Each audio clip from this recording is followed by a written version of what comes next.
الرحمن الرحیم۔ السلام علیکم ناظرین۔ ہم اپنے پچھلے جو گفتگو تھی اس کے اندر ہم نے مذاکرات اور سیاسی جو اپوزیشن حکومت کے درمیان آ رہے ہیں، لیکن اب آج میں نے یہ سوچا ہے کہ میں ان مضمرات کی طرف آپ کی توجہ دلاؤں گا، ان وجوہات کی طرف آپ کی توجہ دلاؤں گا جس کی وجہ سے آج ہم یہاں تک پہنچے ہیں، اور اس کے پیچھے جو ہے وہ کیا عوامل ہیں۔ جیسے کہ آپ جانتے ہیں کہ آج کل آڈیو لیکس جو ہے ان کو سارا بنا کے جو ہے وہ چیزوں کو، آڈیو لیکس آئی ہیں ان کی، وہ اپنی جگہ ایگزسٹ کرتی ہیں، ان کے اثرات ہوتے ہیں، لیکن بہرحال یہ جو ساری صورتحال ہے اور بے یقینی ہے اور سنسنی ہے، اور ایک میں سمجھتا ہوں کہ ایک ایسا ہے کہ عدم ٹھہراؤ ہے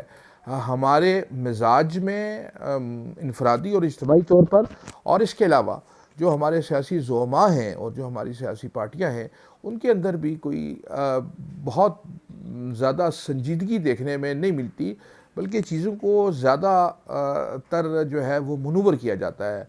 چیزوں کے اندر ایک ایونٹس کو کریٹ کیا جاتا ہے، اور پھر یہ اس کا جو نتیجہ ہوتا ہے وہ آپ سب جانتے ہیں۔ اور یہ ساری جو بھی کارروائی ہوتی ہے، یہ ہر سیاسی گروپ جو ہے وہ اپنے اپنے مفادات کو مد نظر رکھتے ہوئے کرتا ہے، اور بدقسمتی یہ ہے کہ اس میں صرف سیاسی زعماء جو ہیں وہ شامل نہیں ہیں، سیاسی پارٹیاں شامل نہیں ہیں، بلکہ ہمارے ہاں یہ بات عام آدمی کے ذہن میں اب یہ تاثر، اب اس کے بارے میں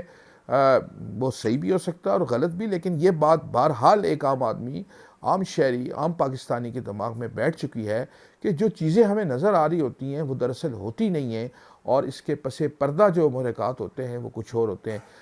ناظرین کرام، پوری دنیا میں سیاست میں، ریاستی امور میں ایسا ہوتا ہوگا، لیکن میں یہ سمجھتا ہوں کہ اس میں کچھ پرسنٹیج ہوتی ہے جس میں کچھ ظاہر انٹرسٹ ہوتی ہوں گے، منورنگ بھی ہوتی ہوگی، لابنگ بھی ہوتی ہوگی، سارا کچھ ہوتا ہوگا، لیکن یہ تاثر کہ یہ سارے کا سارا جو ہمیں دکھایا جا رہا ہوتا ہے عوام کو، وہ ایسا نہیں ہوتا جو کچھ اس کے پیچھے ہو رہا ہوتا ہے۔ یہ بدقسمتی سے ہمارے ہاں گزشتہ تقریباً جب سے پاکستان بنا ہے، لیکن گزشتہ 2 دہائیوں میں، اور بلکہ 1 دہائی میں آپ کہہ لیں، یہ تاثر بہت عام ہو گیا ہے، جو میں یہ سمجھتا ہوں کہ یہ ریاست اور ایک عام شہری کے درمیان عدم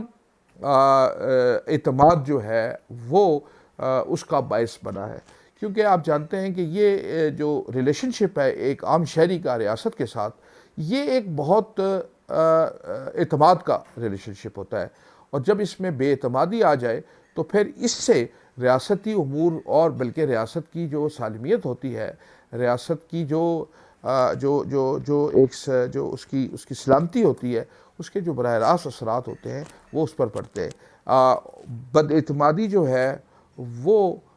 پھر بہت سارے مسائل کو، قیاس آرائیوں کو، غیر یقینی صورتحال کو اور ابتر معاشی صورتحال کو جنم دیتی ہے۔ تو ضرورت اس بات کی ہے ناظرین کرام کہ ہم اپنے رویوں میں تبدیلی لائیں، اور نہ صرف جو ہمارے انفرادی رویے ہیں بلکہ اجتماعی رویوں کے اندر بھی عوام کے اندر ریاست کے ساتھ جو اعتماد ہے اس کو بحال کرنے کی کوشش کی جائے، تاکہ ہمارے ارد گرد جو آج ہمیں یہ سب کچھ دیکھنے کو مل رہا ہے وہ یقیناً جو ہے وہ قابل افسوس ہے۔